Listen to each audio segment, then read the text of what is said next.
22 कन्या.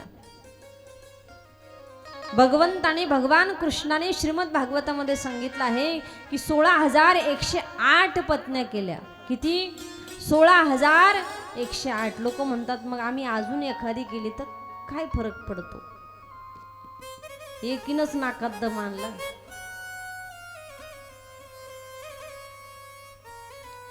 पूर्वीचे राजे महाराजे होते 8-8 बायका करायचे, पण आता नाही राहिलं. आता मुलींची संख्या लोक म्हणतात कमी झाली.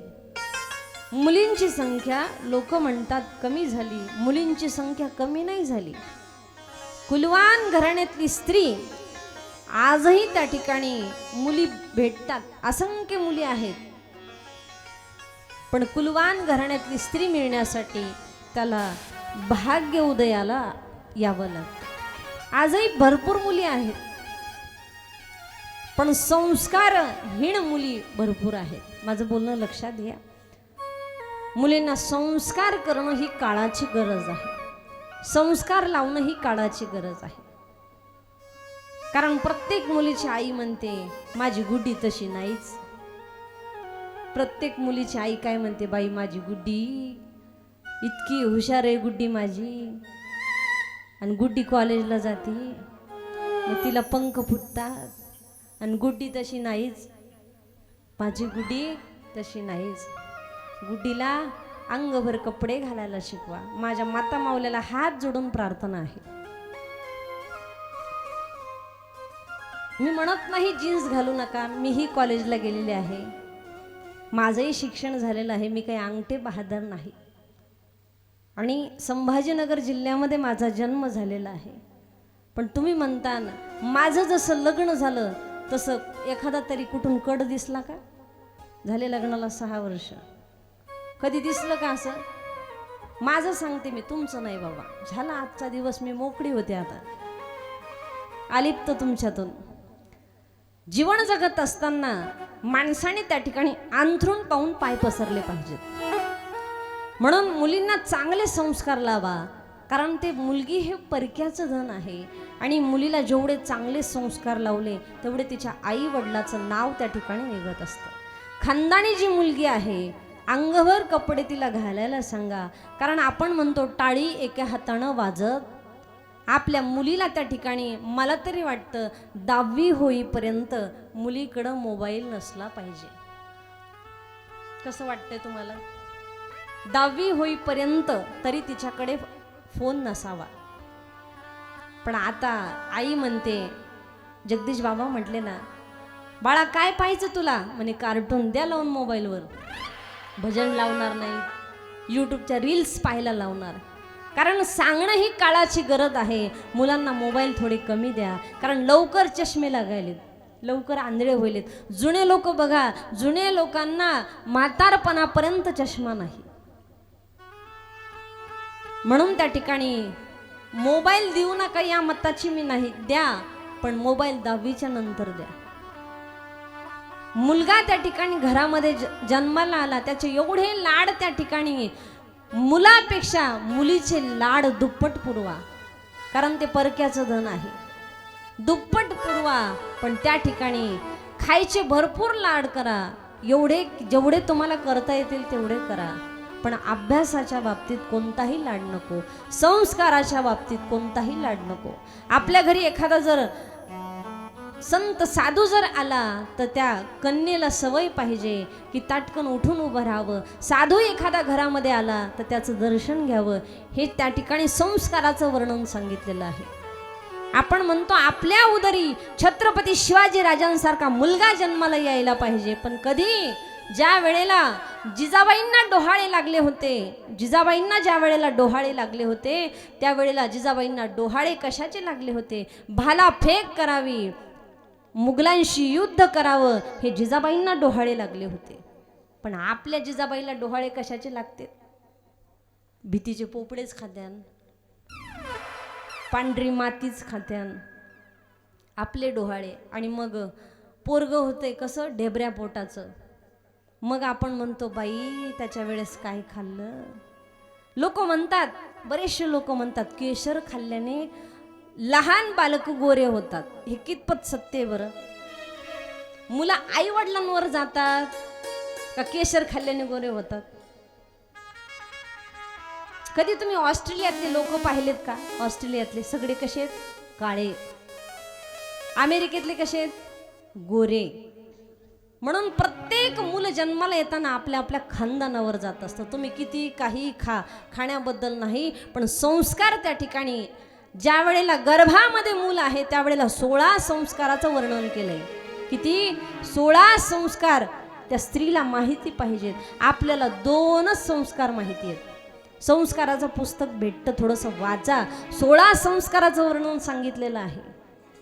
आपल्याला फक्त 2च संस्कार माहिती आहेत. कोणते? एक विवाह संस्कार आणि दुसरा राम नाम. एवढे 2च संस्कार आपल्याला माहिती आहेत, पण शास्त्राने 16 संस्काराचं वर्णन केलं. म्हणून त्या दक्षाच्या मुली त्या ठिकाणी चंद्राला दिल्या. 27 मुली दिल्या. आणि चंद्र त्या ठिकाणी रोहिणीला त्या ठिकाणी चंद्र सगळ्यांना सारखा जीव लावत नव्हता. रोहिणीला अति जीव लावायचा, एवढा अति जीव लावायचा. आणि मग रोहिणीने त्या ठिकाणी दुसऱ्या ज्या 26 कन्या होत्या त्यांनी वडिलांकडे त्या ठिकाणी प्रार्थना केली, बाबा तुम्ही जावयाला काही समजून सांगा. म्हटले काय झालं? म्हटले आमच्या 26ही त्या ठिकाणी पत्न्यांना चंद्र हा जीव लावत नाही, रोहिणीला त्या ठिकाणी जास्त जीव लावतो. मग त्या वेळेला सासऱ्यांनी समजून सांगितलं, हे चंद्रा, हे जावई बापू, असं काही करू नका, सगळ्यांना सारखा जीव लावा. समजून सांगितलं सासऱ्याने जावयाला, समजून सांगितलं असं काही करू नका. जावई म्हणायचं हो सासरे बा तुमचंच खरं आहे, आणि चंद्र जे करायचं तेच करायचं. असं करता करता एकदा झालं, 2दा झालं, 3दा झालं, 4दा झालं, पुन्हा पुन्हा तक्रार त्या ठिकाणी करण्यात आली. आणि मग दक्षाला एके दिवशी राग आला. एवढा राग आला दक्षाने श्राप दिला की हे चंद्रा तुला भग पडतील म्हणे, भग पडतील हे चंद्रा. दक्षाने श्राप दिला, हे चंद्रा तू माझ्या कन्यांना त्या ठिकाणी सारखा जीव लावला नाही म्हणून तुला कुष्ठरोग होईल. श्राप दिला. आणि वासनेच्या संगे नको जाऊ वासनेच्या संगे नको जाऊ म्हणा,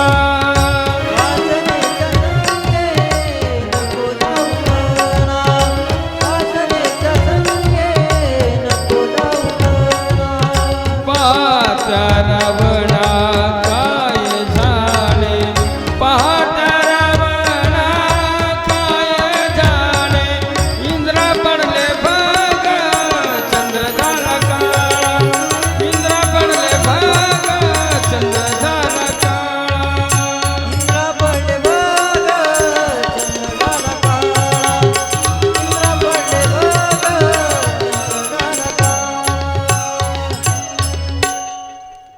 आणि मग चंद्राला क्षयरोग झाला, कुष्ठरोग झाला. सगळे देवतागण प्रार्थना करायला लागले, काय करावं? चंद्राला त्या ठिकाणी रोग जडल्या गेला. मोठा श्राप त्या ठिकाणी देण्यात आला. सगळ्या अंगाची दुर्गंधी सुटायला सुरुवात झाली. केसातनं, डोक्याच्या केसातनं घाण पडायला सुरुवात झाली. आणि हैराण झाला चंद्र, एवढा हैराण झाला, काय करावं? त्या ठिकाणी नारदजी आले, ब्रह्मदेव आले आणि सांगितलं, चंद्रा, हे चंद्रा काय झालं? त्यावेळेला चंद्राने सांगितलं, बाबा माझ्या पत्न्यांना मी सारखा जीव नाही लावला म्हणून इंद्रा पडले भग, चंद्र झाला काळा, म्हणून त्या ठिकाणी मला श्राप मिळाला आहे. त्या श्रापातून मुक्त होण्यासाठी काय करावं लागेल? त्यावेळेला नारदजी आणि ब्रह्मदेवाने सांगितलं, हे चंद्रा एकच काम करावं लागेल, भगवान शंकराची आराधना करावी लागेल, त्याच्याशिवाय तुला मुक्तता कोणीही करून देऊ शकणार नाही. तुला प्रभाग क्षेत्रावरती जाऊन 6 महिने प्रभूची आराधना करावी लागेल. चंद्राला 6 महिने भगवान शंकराची आराधना करावी लागली. किती महिने? 6 महिने आराधना करावी लागली आणि भगवान शंकराचा अखंड जप त्या ठिकाणी चंद्र करू लागला. 6 महिने शंभो शंभो शंकरा करुणा जगदादिवा शंभो शंभो शंकरा करुणा जगदादिवा शंभो अंधार लोपवा द्यावा प्रकाश नवा अंधार लोपवा द्यावा प्रकाश नवा चराचरी उजळाया चैतन्याची ज्योत चेतवा हे शिवा शंभो शंकरा करुणा करा जगदागवा शंभो शंभो शंभो. शंकराची आराधना करू लागले चंद्र आणि भगवान शंकराची प्रभा क्षेत्रावरती जाऊन 6 महिने उपासना केली. 6 महिने त्या ठिकाणी उपासना केली आणि भगवान शंकर त्या ठिकाणी प्रगट झाले. चंद्राला त्या ठिकाणी दर्शन दिलं आणि एकमेव देवादिदेव महादेव त्या ठिकाणी प्रगट झाले आणि चंद्राला आनंद झाला. भगवान धन्य झालो मी, आज आपली दर्शनाची तीव्रता त्या ठिकाणी संपली आहे. भगवान शंकराने चंद्रावरती कृपादृष्टी केली आणि क्षयरोग असणारा, कुष्ठरोग असणारा त्या ठिकाणी बरा झाला आणि सांगितलं, हे चंद्रा 15 दिवस तू पूर्णत्वाला होशील आणि 15 दिवस तुझा आकार हा कमी कमी होईल. अमावास्येला चंद्र कसा असतो? पूर्ण असतो का अर्धा असतो? रुईकर झोपले का काय? अमावास्येला चंद्र कसा असतो? पूर्ण असतो का अर्धा असतो? आणि पौर्णिमेला पूर्ण असतो. असं भगवान शंकराने वरदान दिलेलं आहे. 15 दिवस हळूहळू कमी होशील आणि 15 दिवस तू पूर्णत्वाला जाशील.